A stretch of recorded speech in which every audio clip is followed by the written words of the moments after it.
अस्सलामु अलैकुम वरहमतुल्लाहि वबरकातुहू। अजीज तलबा तालिबात, अपनी किताब में सबक नंबर 6 रुस्तम व सहराब। अब रुस्तम व सहराब जो है एक ड्रामा है जिसके ड्रामा निगार है आगा हश्र। हश्र उनका तखल्लुस था, अशार भी लिखा करते थे, ड्रामे उन्होंने बहुत लिखे हैं। आइए देखते हैं रुस्तम व सहराब। रुस्तम पहलवान और सहराब उसका बेटा, वो भी पहलवान। देखते हैं सफा नंबर 34 पे। अपनी दरसी किताब सामने रखे ताकि समझने में पढ़ने में बहुत आसानी हो। पेज 10 में यह ड्रामा फारसी के मशहूर शायर फिरदौसी के रज़्मिए शाहनामा से अखज किया गया। यह शाहनामा तकरीबन 60,000 अशार लिखे गए। इस शाहनामा में फिरदौसी जो शायर है उसने 60,000 अशार लिखे हैं और तमाम अशार जंगी है। कोई ऐसे अशार नहीं है जो दुनियावी एतबार से अलग किस्मों के होते हैं या इश्किया होते हैं या दूसरे ऐसे। रज़्मिया इसमें कहा गया, रज़्मिया कहते हैं जंग के मैदान में पेश आने वाली चीजों को, पेश आने वाली चीजें मतलब अशार को पेश किए जाते हैं जंग के दौरान। तो ये 60,000 अशार का इतना बड़ा ये शाहनामा है और ये शाहजहां तक आया था और शाहजहां से होते हुए आज अपने हिंदुस्तान में सुना पढ़ा मैंने एक जगह कि अपने हिंदुस्तान में बिहार जो रियासत है वहां पटना उसका दार मतलब उसकी राजधानी है, सदर मुकाम है। और उसी पटना में एक लाइब्रेरी है, Khudabakhsh oriental library. Khudabakhsh oriental library Patna में मौजूद है। और उसी पटना में ये जो शाहनामा है 60,000 अशार लिखे हुए इतनी मोटी किताब ये मौजूद है के अखज किया गया। शाहनामा इस्लाम से कबल की ईरानी तहजीब और ईरान के सियासी उरूज व जवाल की मंजूम दास्तान कहा जाता है कि फिरदौसी ने उसे महमूद गजनवी की फरमाइश पर लिखा था। अब यहां देखो क्या लिया है, उरूज और जवाल। ये दोनों अल्फाज जो है एक दूसरे की जिद है। उरूज इंसान जो तरक्की करता है, जवाल जो तरक्की नहीं कर पाता बल्कि तरक्की से नीचे उतार आता है। अब ये किताबों में ये भी बात पढ़ चुका हूं मैं कि उस वक्त के जो बादशाह थे महमूद गजनवी, उन्होंने फरमाइश की थी फिरदौसी से, फिरदौसी शायर था, कि आप जंग के बारे में अशार लिखिए और जब आप एक जंग के बारे में अशार लिखेंगे तो आपको एक शेर के बदले में एक आपको सोने की सिक्का ने उस वक्त का जो अशरफी रहती थी वो आपको दी जाएंगे। और इन्होंने 60,000 अशार लिखे थे फिरदौसी ने। इस रज़्मे में शायर ने ईरान की तारीख और असातिर को खलक मलक कर दिया। रुस्तम व सहराब इस रज़्मिये के दो अहम किरदार हैं। रुस्तम ईरान का मशहूर पहलवान कयानी बादशाह केकाउस की फौज का जर्नल था। केकाउस जब देव सफेद के हाथों माजिंदान में गिरफ्तार हुआ और कैद में डाल दिया गया तो रुस्तम ने हफ्त ख्वाते करके अपने बादशाह को छुड़ा लाया। यानी ये पहलवान इतना मशहूर है रुस्तम कि जिसकी पहलवानी पूरी दुनिया में मशहूर थी और कहीं भी कितनी मुश्किलात क्यों ना आ जाए वो आगे बढ़कर अपने बादशाहों को और अपने चाहने वालों को कैद में से छुड़ा लाता था। रुस्तम के सुजाआना कारनामों की वजह से कयानी सल्तनत की तोसी हुई थी। अब सुजाआना लफ्ज जो बना है वो सुजात से बना है। अब सुजात कहते हैं बहादुरी को, यानी उनकी बहादुरी बहुत ज्यादा मशहूर थी और बहादुरी की वजह से उस सल्तनत की तोसी हुई थी, सल्तनत बढ़ती चली गई थी।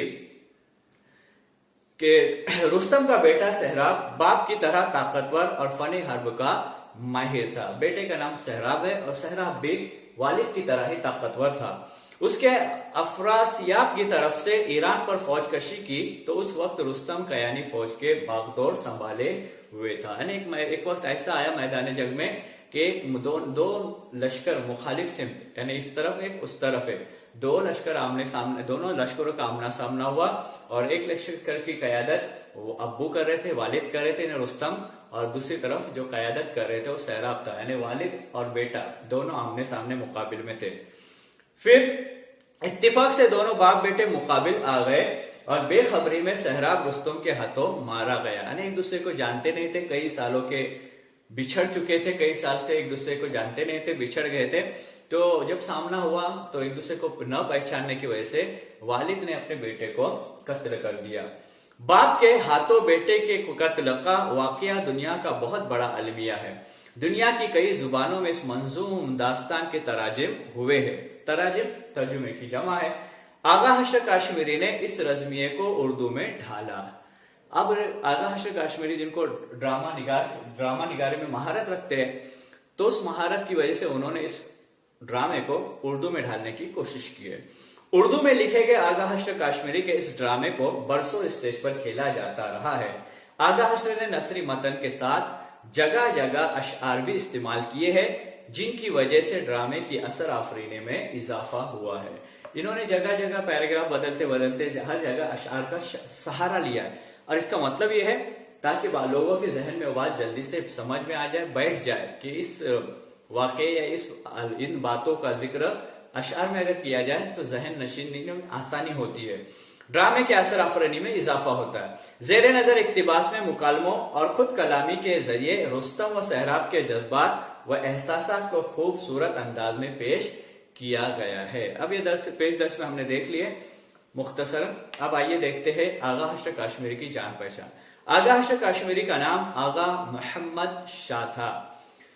वो 3 अप्रैल 1979 ईस्वी को बनारस में पैदा हुए। नौजवानी में मुंबई चले गए। वहां कौस जी की ड्रामा कंपनी में उन्होंने ड्रामा नवीस की हैसियत से नौकरी कर ली। और जब मुंबई में आए थे तो उन्होंने बहुत से थिएटरों में इन्होंने खुद काम किया, खुद ही लिखा करते थे और खुद ही उसको तरतीब देते थे, और तरबियत के साथ लोगों से साथ मिलकर उन्होंने अपनी खुद की कंपनी भी बना ली थी।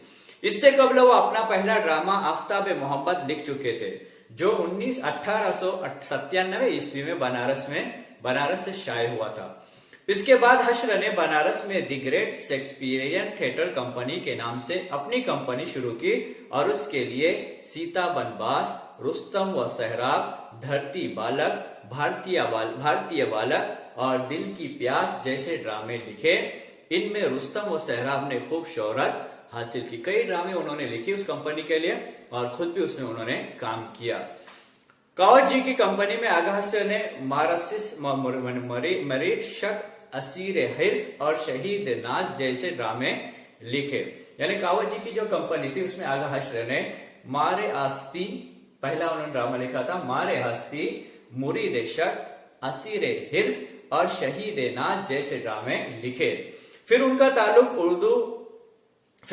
ताल्लुक अरब शेर भाई की कंपनी से हो गया, जिसके लिए सफेद खून, सैर हवस लिखे गए। कई थिएटर कंपनियों से मुंसलिक रहने के अलावा उन्होंने अपनी कंपनियां भी बनाई, यानी कई अलग अलग थिएटरों में काम करते थे, ड्रामा एक्टिंग करते थे, ड्रामा लिखा करते थे और मिलकर काम करते थे। लेकिन इन्हीं दौरान उन्होंने खुद अपनी भी कंपनी बनाई, अपना एक ग्रुप बनाया जो ड्रामा क्या करता था, प्ले करता था, ड्रामा लोगों के सामने पेश करते थे। उनके लिए आगा हशर ने बहुत से ड्रामे लिखे। ये तमाम ड्रामे बड़े एहतिमाम से स्टेज किए गए, यानी इनको स्टेज पे पेश भी किया गया।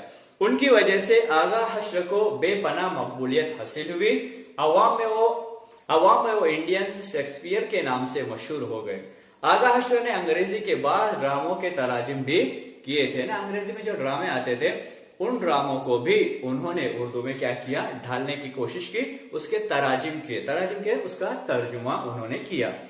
ये तर्जुमे इतने आजाद थे कि उनमें असल अंग्रेजी ड्रामों का ख्याल ही बदल गया था। उन्होंने अपने एतबार से, जिसको आजाद तर्जुमा कहा जाता है, अलग अलग तरह के तर्जुमे होते हैं, जिसमें एक तर्जुमा होता है आजाद तर्जुमा, जिसमें तर्जुमा निगार को या तर्जुमा करने वाले को, मुतरजिम को, सबसे अच्छा लफ्ज उसके लिए मुतरजिम को ये आजादी होती है कि वो अपने एतबार से, अपने इलाके के एतबार से जो चाहे उसमें तरमीम कर सकता है, आजादाना तौर पर उसका उन्होंने तर्जुमा किया। आगा हशर के अहद की यह खुसूसियत भी काबिल जिक्र है कि उस जमाने के ड्रामोज ने तफरीह मुहैया करने के साथ साथ अवाम को बेदार करने में भी जबरदस्त रोल अदा किया। यानी ये वक्त उस वक्त का वक्त है, ये दौर वो दौर है जिसमें अंग्रेजों के खिलाफ हर कलम चलाने वाला, हर फील्ड में काम करने वाला, हर शोबे में हर एक चाहते थे कि हमको अंग्रेजों की गुलामी से आजादी मिले। और कलम मतलब मुसन्निफ जो रहते थे, अदीब रहते थे, शायर रहते थे, ये अपने कलम के जरिए से अवाम के अंदर बेदारी करने का वलवला पैदा करते थे।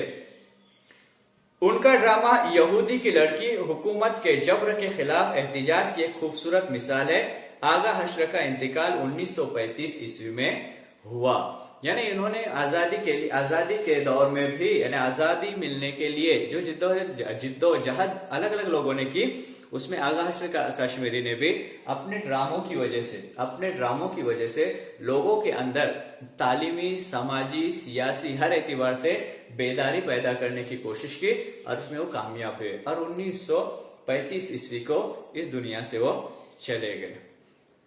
अजीज तलबा तालिबात, इसका ये तारुफ हुआ, जान पहचान हो गई, पेश दर्श हुआ।